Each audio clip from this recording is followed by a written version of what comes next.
nagpapasalamat sa ating sumihing guro na si Ginang Gima Idelio.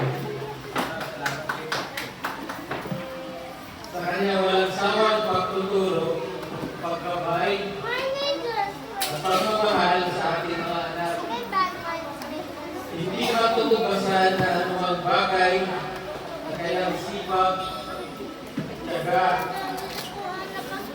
at malasakit upang masiguro ang bawat bata ay matuto at maging mabuting mag-aaral.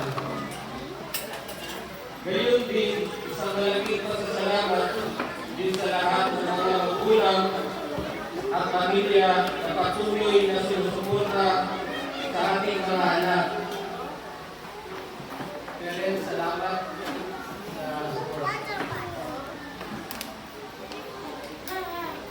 Ang iyong sakripisyo at walang sawang paggabay ay mahalagang bahagi ng kanilang tagumpay.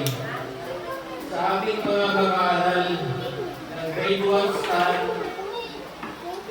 tandaan ninyo, ang edukasyon ay kayamanan ng hindi mananakaw dinuman. Ito ang susi sa inyong mga pangarap.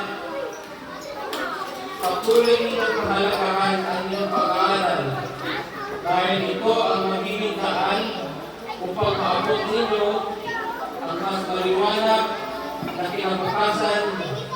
Kaya sama-sama tayong magtulungan, mga guro, magulang at mag-aaral, para ipagpatuloy ang tagumpay at paghubog sa kinabukasan ng ating mga anak. Muli, maraming salamat po at mabuhay